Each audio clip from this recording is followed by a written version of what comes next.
شہریار لاریب کا ہاتھ تھامتا اس کو انگوٹھی پہناتا اپنے نام کر گیا، جبکہ شہریار کو انگوٹھی پہناتے وقت لاریب مکمل کوشش کر رہی تھی کہ اس کا ہاتھ شہریار کے ہاتھ سے مس نہ ہو۔ بالآخر وہ نہ چاہتے ہوئے بھی شہریار کو انگوٹھی پہنا چکی تھی۔ شہریار بے حد خوش تھا، اس کی خوشی اس کے چمکتے چہرے سے واضح ہو رہی تھی، پر لاریب خاموش تھی، ہمیشہ کی طرح بے تاثر آنکھیں لیے بیٹھی رہی۔ لاریب منال بیگم سے اجازت لیتی کچھ دیر بعد ہی اپنے کمرے کی جانب بڑھ گئی۔ شہریار کو اس سے کچھ باتیں کرنی تھیں، پر یہ لڑکی سیدھے منہ بات بھی نہیں کرتی تھی۔ شہریار نے کڑ کر سوچا۔ اوئے بھنڈی بات سنو، شہریار نے سیلفیز بناتی عیشا کو آواز دی۔ جائیں، میں نہیں سن رہی آپ کی بات، آپ نے بھی حمزہ بھائی کی طرح مجھے بھنڈی کہا ہے، عیشا منہ کے زاویے بگاڑتی بولی۔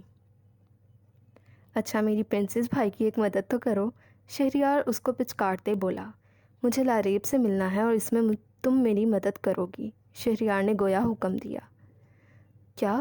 ابھی تھوڑی دیر پہلے ہی تو آپ بھی گئی ہیں اور آپ کو پھر ملنا ہے، عیشا تقریباً چیخی۔ اور چپ کرو، مرواؤ گی کیا؟ شہریار اس کے لبوں پر اپنا بھاری ہاتھ رکھتا گویا ہوا۔ میں جا رہا ہوں اس کے روم میں، تم بس یہ خیال رکھنا کوئی آئے نہ، اوکے؟ وہ کہتے ساتھ اٹھنے لگا۔ ویٹ، کدھر چلے؟ پہلے مجھے یہ تو بتائیں مجھے بدلے میں کیا ملے گا؟ عیشا شرارت سے مسکرائی۔ ہو بھنڈی، کیسی بہن ہو تم، میرا اتنا سا کام نہیں کر سکتی؟ عیشا کی بات سن شہریار کا صدمے سے منہ کھلا۔ میں نے ایسا کب کہا؟ میں تیار ہوں، پر آج کل کے زمانے میں کوئی کام فری میں نہیں ہوتا، زیادہ کچھ نہیں، بس 50,000 دے دیں۔ عیشا مسکراتی گویا ہوئی۔ بریک پر پاؤں رکھ بھنڈی، تمہارے بھائی کی طرح میرے بزنس نہیں چل رہے، میں تو سرکاری ملازم ہوں، شہریار آہستہ آواز میں بولا۔ لگتا ہے آپ کو آپی سے نہیں ملنا، چلے ٹھیک ہے میں چلتی ہوں، عیشا کہتے ساتھ ہی پلٹی۔ اچھا لے لینا اب چلو، شہریار چڑھ کر کہتا اس کا ہاتھ پکڑتا ہوا بولا، جبکہ 50,000 کا سن عیشا کی باتیں کھل گئیں۔ مس ثنا جو آئس کریم کھانے میں مصروف تھی، حمزہ کے مخاطب کرنے پر اس کی جانب متوجہ ہوئی۔ کیسی ہیں آپ؟ حمزہ نے سوال پوچھا۔ ثنا نے اپنی کالی آنکھیں چھوٹی کیے اس کو گھورا۔ میں بہت پیاری، ثنا بے نیازی سے کہتی ایک بار پھر اپنی آئس کریم کی جانب متوجہ ہوئی۔ اس میں تو کوئی شک نہیں، حمزہ بڑبڑایا۔ کیا کہا آپ نے؟ حمزہ کی بڑبڑاہٹ سن ثنا خطرناک تیور لیے اس ہٹلر کی جانب مڑی۔ میں کہہ رہا تھا کل کے بیہیویئر کے لیے اگر آپ مجھے معاف کر دیں تو اچھا ہوتا۔ حمزہ کی بات سن ثنا نے اس وجاہت سے بھرپور مرد کی جانب دیکھا۔ اٹس اوکے سر، آپ کیوں ایکسکیوز کر رہے ہیں؟ میں آپ کی امپلائی ہوں، آپ جیسا چاہیں ویسا رویہ اختیار کر سکتے ہیں، جہاں چاہے جب چاہے بے عزتی کر سکتے ہیں، کیونکہ آفس واقعی کوئی پکنک پوائنٹ نہیں ہے۔ وہ حمزہ کے الفاظ اسے ہی لوٹا رہی تھیں۔ نیور مائنڈ سر، آپ جتنی چاہے اتنی بے عزتی کر سکتے ہیں، کیونکہ آپ ہمیں آفس میں گھومنے پھرنے کی سیلری دینے سے تو رہے، اور ویسے بھی اپنے کیے گئے کام کے بدلے سیلری کو حاصل کرنے کے لیے اگر مجھ جیسے غریب لوگ آپ جیسے امیر لوگوں کے ہاتھوں ذلیل بھی ہو جائیں تو کوئی بات نہیں۔ آخری الفاظ کہتے ہوئے ثنا کی آنکھوں میں آنسو چمکنے لگے، جبکہ آواز بھی رند گئی۔ وہ آئس کریم کو ٹیبل پر رکھتی اپنے آنسو صاف کرتی جا چکی تھیں۔ ثنا کی باتیں سن حمزہ کو ایک بار پھر احساس ہوا وہ غصے میں کچھ زیادہ ہی بول گیا تھا۔ ثنا کی بھیگی آنکھیں اسے تکلیف دے رہی تھیں، وہ ایسا نہیں کرنا چاہتا تھا، پر زبیر کی باتوں کا سارا غصہ وہ ثنا پر اتار گیا۔ زبیر خان کی ثنا پر ٹکی پرشوق نگاہیں حمزہ کے غصے کا سبب بنی تھیں۔ وہ ایک گہرا سانس بھر کر رہ گیا۔ لاریب اس وقت دوپٹے کو اتارے آئینے کے سامنے کھڑی فروک کی زپ کھولنے کی تگودود میں تھی، جس نے آج نہ کھلنے کی قسم کھائی ہوئی تھی۔ ایک تو ایسا ڈریس پہن کر اس کو ویسے ہی اتنی الجھن ہو رہی تھی، وہ جتنی جلدی ڈریس اتار کر میک اپ دھونا چاہتی تھی، یہ زپ اتنا ہی اسے لیٹ کرنے پر تلی ہوئی تھی۔ اس لیے مجھے ایسے ڈریسز نہیں پسند، اب اس نے کھلنا ہی نہیں ہے، وہ غصے سے چیختی ہوئی ایک بار پھر کمر پر ہاتھ لے جاتی زپ کو کھولنے لگی۔ کیا مصیبت ہے؟ لاریب نے غصے سے دھاڑتے زپ کو پوری قوت کے ساتھ کھینچا، جب زپ ٹوٹ کر اس کے ہاتھ میں آئی اور ڈریس انزپ ہوتا چلا گیا۔ عین اسی وقت شہریار دروازہ کھولے اندر داخل ہوا۔ شہریار کی آمد پر لاریب ایک دم سائڈ پر ہوتی دیوار کے ساتھ اپنی پشت لگاتی کھڑی ہو گئی۔ یہ تو لاکھ شکر تھا شہریار پیچھے مڑ کر ڈور لاک کرنے میں مصروف ہوا تھا، جس کی وجہ سے وہ لاریب کی حرکت کو دیکھ نہیں پایا۔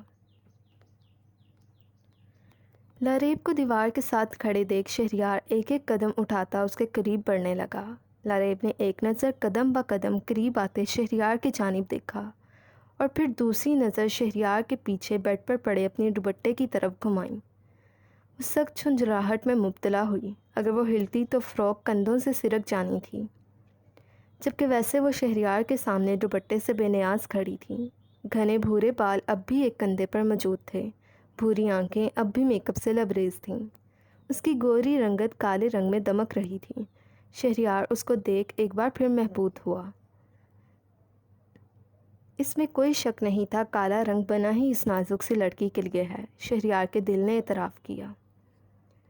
سم black roses for my black rose. Shehryar Laraib کے سامنے کالے رنگ کے گلابوں کا گلدستہ کرتے ہوئے بولا۔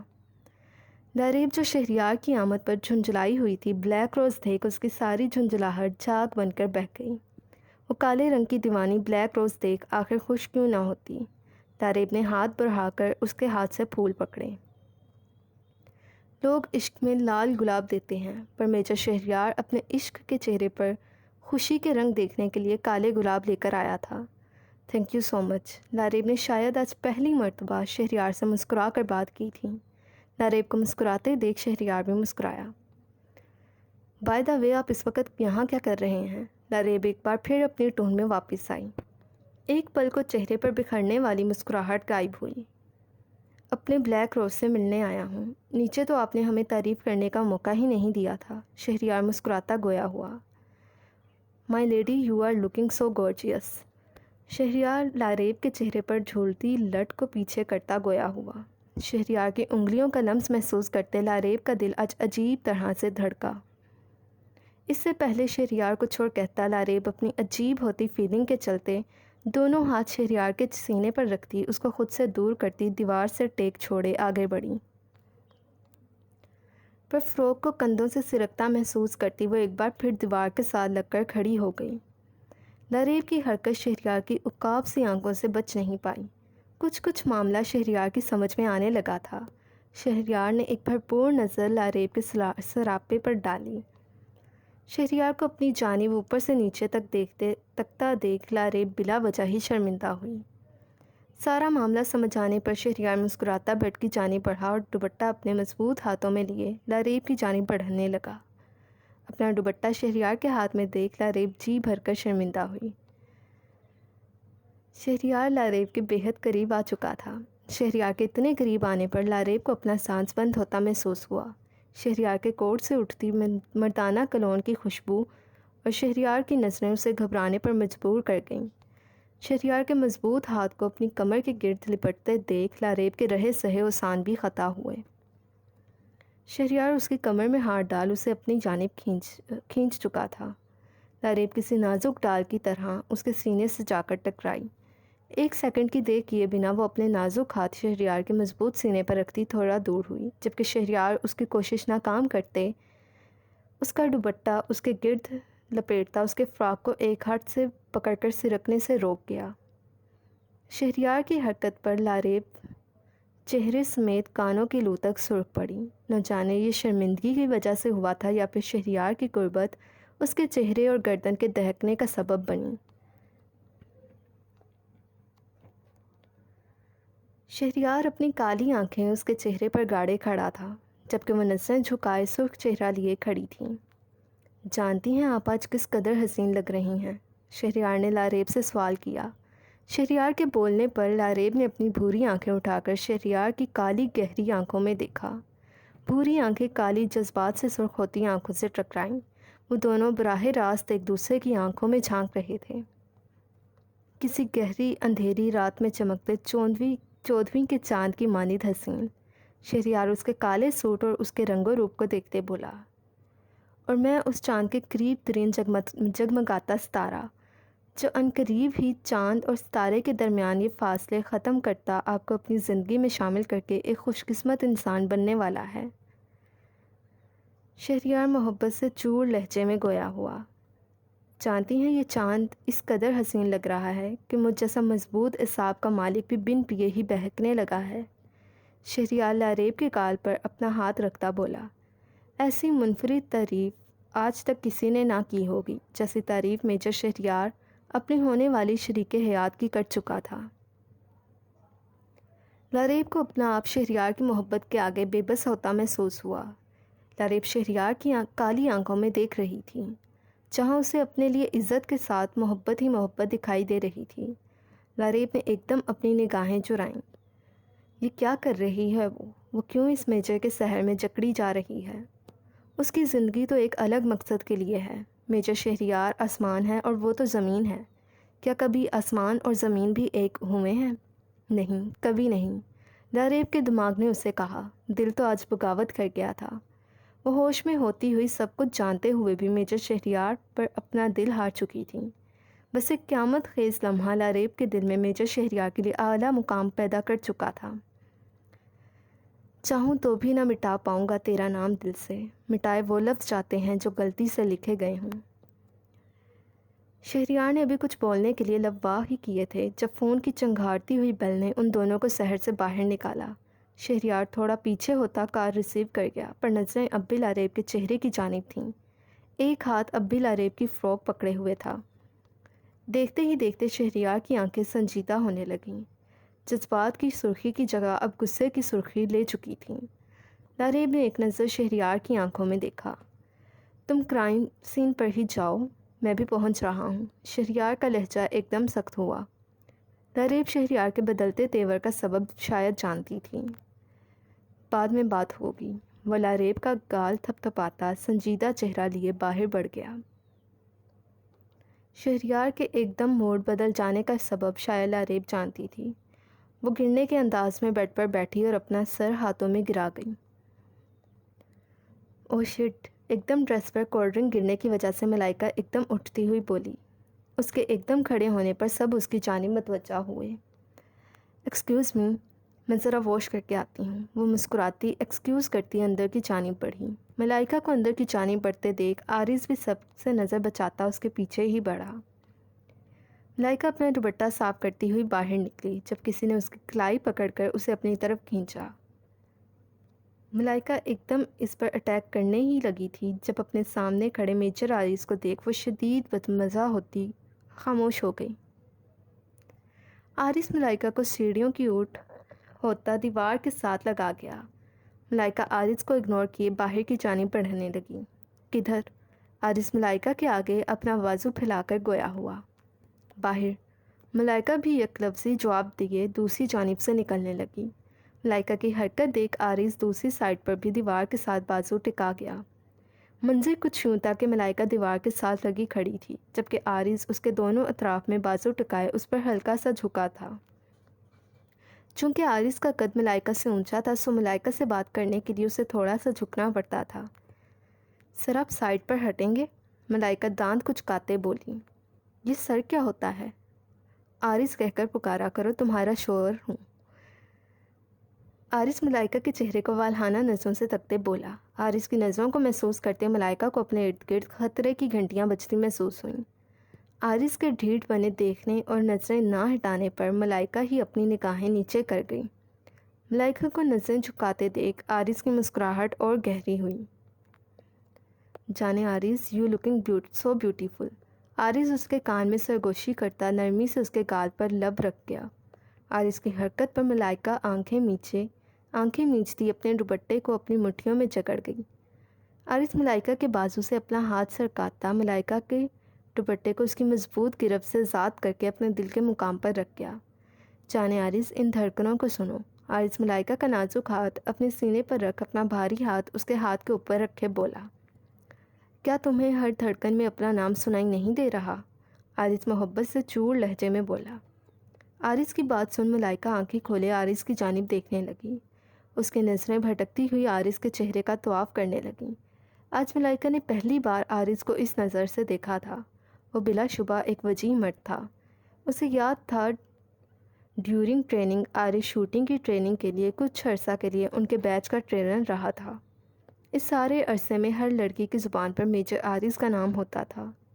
وہ میجر عارض کے نام کی مالا جپتے نہیں تھکتی تھیں اور اسی ٹریننگ کے دوران ہی میجر عارض ملائکہ کو اپنا دل دے بیٹھا تھا۔ کیا ہوا؟ آج اپنے شوہر پر بہت پیار آ رہا ہے۔ کیا بہت ہینڈسم لگ رہا ہوں جو ایسے دیکھ رہی ہو؟ عارض ملائکہ کو یکٹک اپنی جانب دیکھتے اس کے گال کو سہلاتے گویا ہوا۔ عارض کی بات سن ملائکہ گھبرا کر نظریں جھکا گئیں۔ ابھی عارض کچھ کہتا کہ ملائکہ اور عارض کے فون پر بجتی مخصوص میسج کی ٹون پر وہ دونوں سحرزدہ لمحے سے باہر نکلے۔ شہریار کا میسج تھا، ڈی آئی جی کی گاڑی پر حملہ ہوا ہے۔ وہ دونوں ہی شہریار کا میسج پڑھ کر الرٹ ہوئے۔ عارض ملائکہ سے دور ہوتا کرائم سین پر جانے کے لیے باہر بڑھنے لگا۔ جب ملائکہ کی آواز پر وہ رکا۔ سر میں ابھی چلتی ہوں، ملائکہ بھی کہتی ساتھ اس کی جانب بڑھنے لگی۔ نہیں تم یہیں رکو، میں اور شہریار جاتے ہیں۔ تم فنکشن اٹینڈ کر کے گھر چلی جانا۔ اگر تینوں ایک ساتھ ہی جائیں گے تو آکورڈ لگے گا۔ اگر کوئی پوچھے تو کہنا کوئی ضروری کام پڑ گیا تھا۔ عارض اسے بچوں کی طرح سمجھا رہا تھا۔ وہ بھول گیا تھا کہ ملائکہ اس کی بیوی ہونے کے ساتھ ساتھ ایک کیپٹن بھی ہے۔ ایسی سچویشن مینیج کرنا اسے اچھی طرح آتا ہے۔ اوکے سر، آئی ول مینیج، ملائکہ نے کہا۔ عارض باہر جانے کی بجائے ایک بار پھر ملائکہ کے پاس بڑھا۔ ملائکہ بھی عارض کی جانب ہی دیکھنے لگیں۔ اپنا خیال رکھنا، اور میرے آنے سے پہلے خبردار جو تم چینج کر کے سوئی۔ عارض نے ملائکہ کی پیشانی پر اپنا لمس چھوڑتے پہلا جملہ پیار سے کہا، جبکہ دوسرے جملے میں وارننگ واضح تھی۔ عارض اپنی بات مکمل کرتا باہر نکلتا چلا گیا۔ ملائکہ بھی باہر کی جانب بڑھ گئی۔ عارض اور شہریار اس وقت کرائم سین پر موجود تھے۔ ان دونوں کا چہرہ ماسک سے کور تھا۔ ڈی آئی جی کے قتل کے کیس کو اب پولیس نے نہیں آرمی نے ہینڈل کرنا تھا۔ سائلنٹ اسٹارم گینگ اپنی زبان کی پکی تھی۔ اگر انہوں نے ڈی آئی جی کے قتل کا کہا تھا تو بس ڈی آئی جی کو ہی قتل کیا گیا تھا، باقی کسی کو بھی ایک خراش تک نہیں آئی تھی۔